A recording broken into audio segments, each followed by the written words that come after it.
Hello வணக்கம் and welcome to Littles law YouTube channel. So இன்னைக்கு நம்ம வீடியோவில் என்ன பார்க்க போகிறோம் அப்படின்னா, உங்களோட பேர் மற்றும் இமெயிலை எப்படி கிட்டில் கான்ஃபிகர் பண்ணுறது அப்படின்றத முதல்ல பார்க்க போகிறோம். ஸோ ஏன் இது வந்து முக்கியம், ஏன் நான் வந்து இந்த கான்ஃபிகரேஷன் இல்லாமல் பண்ண முடியாதா அப்படின்னு கேட்டால் கண்டிப்பாக முடியாது. ஸோ அதனால தான் நம்ம கான்ஃபிகரேஷன் பண்ணியே ஆகணும். ஸோ இதில் எத்தனை விதமான கான்ஃபிகரேஷன் இருக்குது அப்படின்லாம் சொல்ல போகிறேன். ஸோ கிட் கான்ஃபிகரேஷன் என்ன, அதில் கான்ஃபிகரேஷன் லெவல்ஸ்லாம் என்ன, அதுக்கப்புறம் நம்ம உங்களோட பேரையும் உங்களோட இமெயிலையும் எப்படி கிட்டில் கான்ஃபிகர் பண்ணுறது, அதுக்கப்புறம் அந்த கான்ஃபிகரேஷன் எப்படி செக் பண்ணுறது, இது எங்கே ஸ்டோர் ஆகிருக்கும், ஏன்னா நம்ம ஒரு இடத்துல கான்ஃபிகர் பண்ணுறோம் பட் இது எங்கே ஸ்டோர் ஆகிருக்கும் அப்படின்றதையும் பார்க்க போகிறோம். அதை தாண்டி சில போனஸ் கிட் கான்ஃபிக் டிப்ஸையும் நான் உங்களுக்கு நீ சொல்லித்தரேன். ஓகேவா? ஸோ ஓவராலாக பார்த்தீங்கன்னா ஓகே. ஸோ முதல்ல எல்லாருக்கும் வணக்கம். எல்லோரையும் உங்களோட நம்ம யூடியூப் சேனலுக்கு வரவேற்கிறேன். ஸோ நீங்கள் 5வது நாள். ஸோ இதுக்கு முன்னாடி நம்ம 4 நாள் கிட்னா என்ன, கிட்டப்னா என்ன, ரெண்டுக்கும் உள்ள வித்தியாசங்கள் என்ன, அப்புறம் கிட் எப்படி டவுன்லோட் பண்ணி இன்ஸ்டால் பண்ணுறது வரைக்கும் நேற்று நம்ம பார்த்துருக்கோம். ஸோ இன்றைக்கி நம்ம இந்த வீடியோவில் நான் சொன்ன மாதிரி கிட் கான்ஃபிகரேஷனை பற்றி என்னென்னு பார்க்க போகிறோம். ஸோ முதல்ல பார்த்தீங்கன்னா ஃபஸ்ட்டு எப்படி என்ன பண்ணலாம் அப்படின்னா, கிட் கான்ஃபிகரேஷனா என்ன அப்படின்னா, கிட் அப்படின்றது நம்ம இந்த 4 நாளாக பார்த்துட்ருக்கோம். கிட் வந்து ஒரு வெர்ஷன் கண்ட்ரோல் சிஸ்டம் அப்படின்றத ஒவ்வொரு வீடியோலையும் சொல்லியிருக்கேன். ஸோ அதில் நம்ம யார், சரிங்களா, இதில் நான் யார், இதில் நான் என்ன பண்ணியிருக்கேன், நான் எப்போது என்ன கமிட் பண்ணியிருக்கேன், அப்படின்றத தெரியறதுக்கு தான் இந்த யூசர் நேம் இமெயிலும் தேவைப்படுது. நான் தெரியாமல் மறைஞ்சிக்க முடியாது, அரை நிமிஷம் பண்ண முடியாது அப்படின்னா கண்டிப்பாக பண்ண முடியாது, பண்ணவும் கூடாது. ஸோ நான் யார், நான் எப்போ கமிட் பண்ணியிருக்கேன் அப்படின்றத தெரிய வைக்கிறதுக்கு தான் இந்த கிட் கான்ஃபிகரேஷன். ஸோ அதை நீ ஃபஸ்ட்டு புரிஞ்சுக்கணும். நான் ஏன் கிட் கான்ஃபிகரேஷன் பண்ணணும் அப்படின்னா, நான் யார், இப்போ நான் ஒரு டீமில் ஒரு 10 பேர் இருக்கோம் அப்படின்னா 10 பேரும் என்னென்ன வேலை பார்த்துருக்காங்க, என்னென்ன கமிட் பண்ணியிருக்காங்க அப்படின்றது தெரியணும் இல்லையா? ஸோ அதுக்காக தான் இந்த கிட் கான்ஃபிக். ஸோ இப்போ பார்த்தீங்கன்னா நான் என்னோட இதில் இந்த கமெண்ட் கொடுக்குறேன். ஸோ கிட் கான்ஃபிக் அப்படின்னு டைப் பண்ணேன் அப்படின்னா சரி, இப்போ முதல்ல நம்ம பார்க்க வேண்டிய கமெண்ட் வந்து பார்த்தீங்கன்னா கிட் கான்ஃபிக் மைனஸ் லிஸ்ட் அப்படின்னு கொடுக்குறேன். ஸோ இது என்ன பண்ணோம் அப்படின்னா, கிட்டில் என்னென்ன கான்ஃபிகரேஷன்லாம் இருக்குது அப்படின்றத காமிக்கும். ஸோ இது வரைக்கும் என்னென்ன கான்ஃபிகரேஷன்லாம் பண்ணியிருக்கேன் அப்படின்றத காமிக்கும். ஸோ இப்போ நம்ம பார்க்க போகிறது என்ன அப்படின்றத ஃபஸ்ட் சொல்லிடுறேன். ஆனால் அதுக்கு முன்னாடி 3 லெவல் ஆஃப் கான்ஃபிகரேஷன்ஸ் இருக்குது, 3 லெவல் ஆஃப் கிட் கான்ஃபிகரேஷன்ஸ் இருக்குது. ஒன்று வந்து பார்த்திங்கன்னா சிஸ்டம். ஸோ இந்த சிஸ்டம் அப்படின்றது பார்த்திங்கன்னா என்டையர் உங்கள் கம்ப்யூட்டர் சிஸ்டமோட என்டையர் லெவல் ஆஃப் செட்டிங்ஸை பார்க்குறது தான் சிஸ்டம் செட்டிங்ஸு. அடுத்ததாக இருக்குது பார்த்திங்கன்னா குளோபல். அது வந்து யூசர் லெவல். ஸோ உங்கள் ஓஎஸ் யூசர் அக்கௌண்ட் வரைக்கும் இருக்கும், அது குளோபல். மூணாவதாக இருக்கிறது லோக்கல். உங்கள் ரெப்பாசிட்டரி லெவலுக்கு மட்டும்தான் இந்த கான்ஃபிகரேஷன் இருக்கும். ஸோ மொத்தம் 3 கான்ஃபிகரேஷன்: சிஸ்டம், குளோபல், லோக்கல். ஓகேங்களா? ஸோ இப்போ அடுத்ததை பார்த்தீங்கன்னா, ஓகே, இந்த சிஸ்டம் லெவலில் என்னென்னு சொல்லிடுறேன். ஸோ சிஸ்டம் லெவலில் பார்த்தீங்கன்னா உங்கள் லேப்டாப்லேயோ உங்கள் சிஸ்டம்லேயோ இருக்க எல்லா யூசருக்கும் பொருந்துறது தான் சிஸ்டம் லெவல்.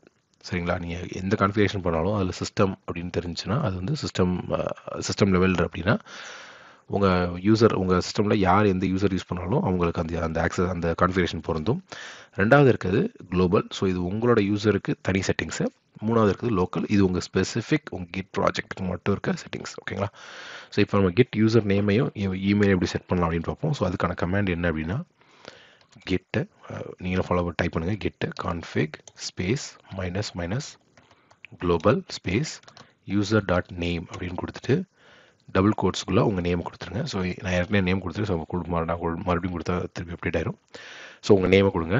யுவர் நேம் அப்படின்னு டைப் பண்ணிடுறேன். ஸோ உங்கள் first name, last name, space விட்டு கொடுக்கலாம், ஸ்பேஸ் விடாமல் கொடுக்கலாம், பட் டபுள் கோட்ஸில் கொடுங்க. ஸோ இப்படி கொடுத்தீங்க அப்படின்னா உங்கள் நேம் செட் ஆயிரும்.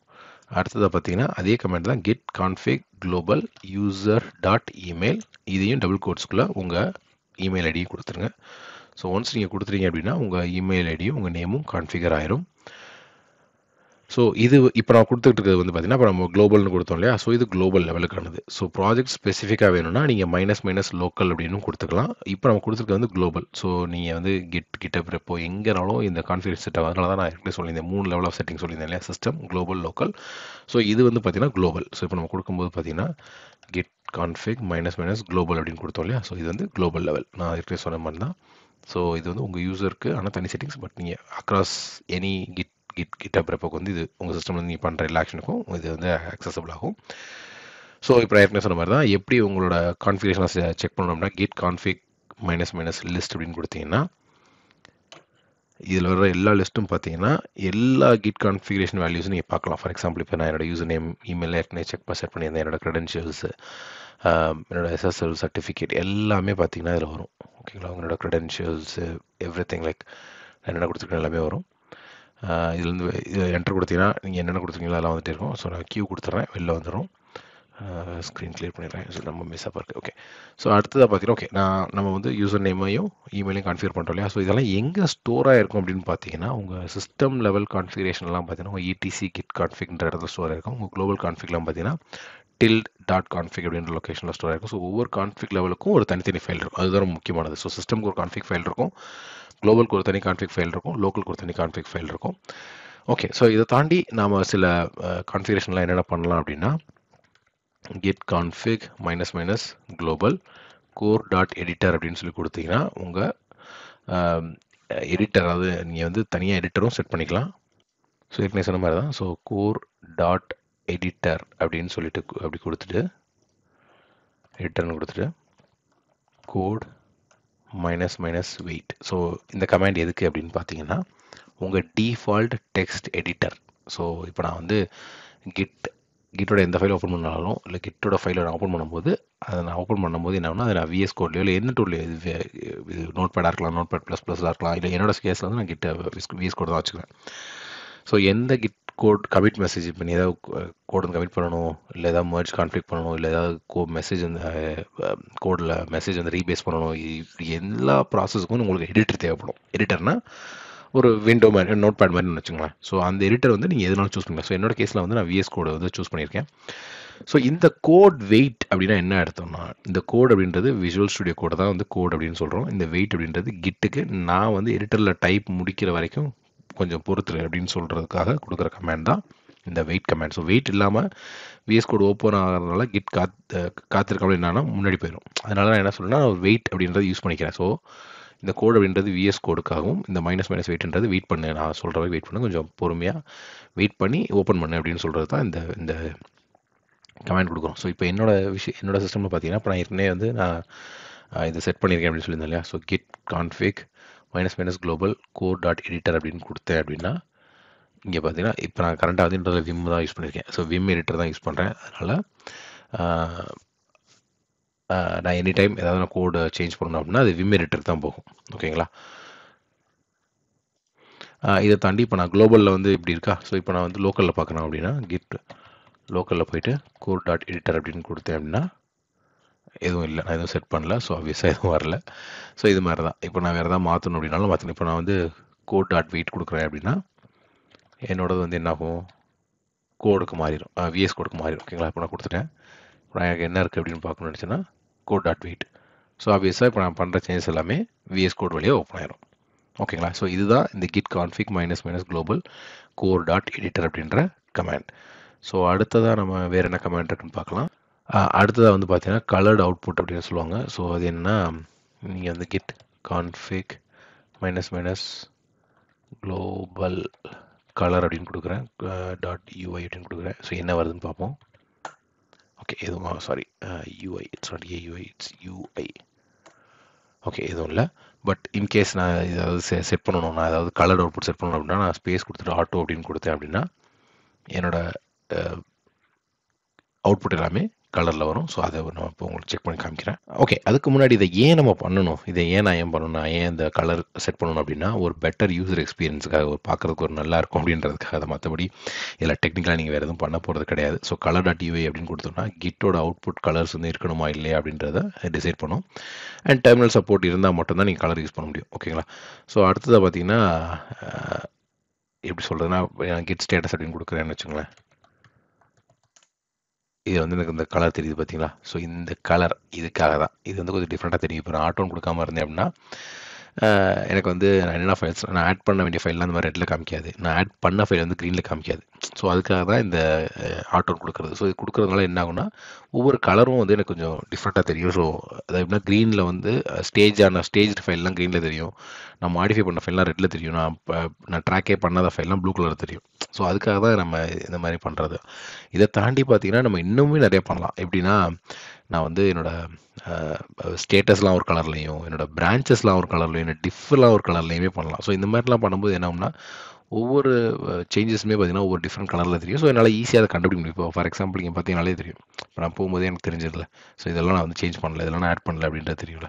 ஸோ அந்த ஒரு விஷயத்துக்காக தான் இப்போ நான் இப்போ பார்த்தீங்கன்னா ஓகே இந்த சான்ஸ் யூஸ் பண்ண நானும் என்னோட அப்டேட் பண்ணிக்கிறேன். ஸோ இப்போ கிட் கான்ஃபிக் மைனஸ் நீங்களும் அப்டேட் பண்ணுங்க குளோபல் அப்படின்னு கொடுத்துட்டு colour dot status space auto அப்படின்னு கொடுத்தோன்னா இது ஒரு கலர் எடுக்கும். And git config minus global colour dot branch. So in case நான் அதாவது பிரான்ச் வச்சுருந்தேன்னா கூட அதுவும் என்னோட வேறு வேறு கலரில் தெரியும்.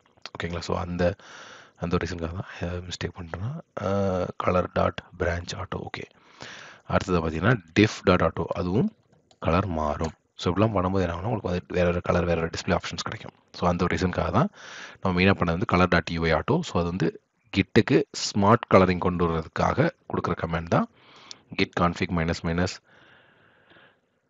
எங்கே அது colour dot UI space auto அப்படின்றது. இது ரொம்ப முக்கியமான அவுட்புட் லைன்ஸ் எல்லாம் விஷுவலாக ரொம்ப ஈஸியாக டிஃப்ரென்ஷியேட் பண்ணி காட்டும். ஸோ அதுக்காக தான் அந்த கமெண்ட் கொடுக்குறது. ஆட்டோ வச்சிங்கன்னா டெர்மினல் சப்போர்ட் இருந்தால் மட்டும்தான் இது வரும். நமக்கு கிட் கமெண்ட்ஸ் எல்லாமே அவுட்புட்டாக கலர்ஃபுல்லாக மாற்றுறதுக்கு இது பெஸ்ட் ப்ராக்டிஸ் அப்படின்னு தான் சொல்லுவேன். அடுத்ததாக இருக்க வேறு என்ன கமெண்ட் பார்க்கலாம் அப்படின்னா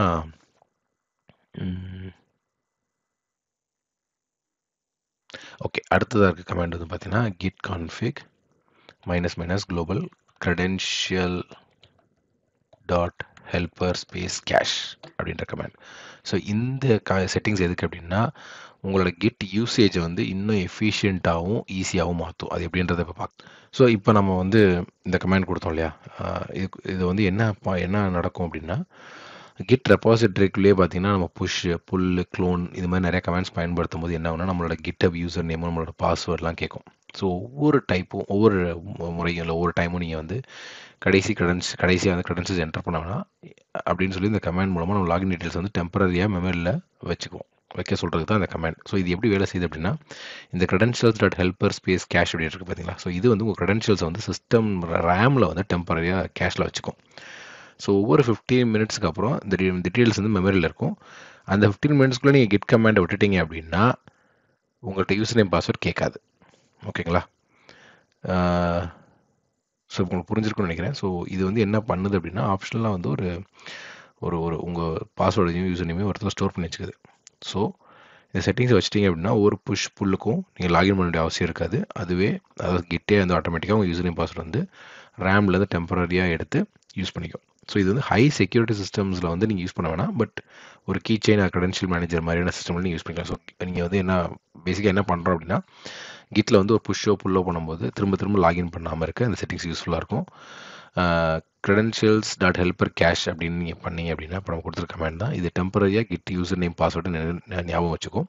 ஸோ டிஃபால்ட்டாக 15 மினிட்ஸ் வரைக்கும் நீங்கள் டைம் அவுட் எக்ஸ்டெண்ட் பண்ணிக்கலாம். ஸோ இது செக்யூரான என்விரான்மெண்ட்டில் மட்டும்தான் நீங்கள் யூஸ் பண்ண முடியும். அன்செக்யூர்டில் தயவுசெய்து யூஸ் பண்ணாதீங்க. ஸோ நீங்கள் வேணும்னா இதுக்காக வேறு ஏதாவது உங்களுக்கு ஹெல்ப் வேணும் இது மாதிரி நீங்கள் வேறு ஏதாவது ட்ரை பண்ணணும் அப்படின்னாலும் இல்லை வேறு ஏதாவது நீங்கள் கிட் கான்ஃபிகரேஷன் உங்களுக்கு ஏதாவது டவுட் இருந்தாலும் மறக்காமல் கீழே கமெண்ட் பண்ணுங்கள், நம்ம அதை டிஸ்கஸ் பண்ணலாம். அண்ட் மறக்காமல் நம்ம சேனலை சப்ஸ்கிரைப் பண்ணிடுங்க. இந்த வீடியோ உங்களுக்கு பிடிச்சிருக்குன்னு நினைக்கிறேன், லைக் பண்ணுங்கள். ஸோ உங்கள் ஃப்ரெண்ட்ஸுக்கும் யாருக்காவது கிட்ட ப்ராக்டிஸ் பண்ணுறாங்க கிட் ட்ரை பண்ணுறாங்க அப்படின்னா அவங்களுக்கும் இந்த வீடியோ ஷேர் பண்ணுங்கள், பார்க்க சொல்லுங்கள்.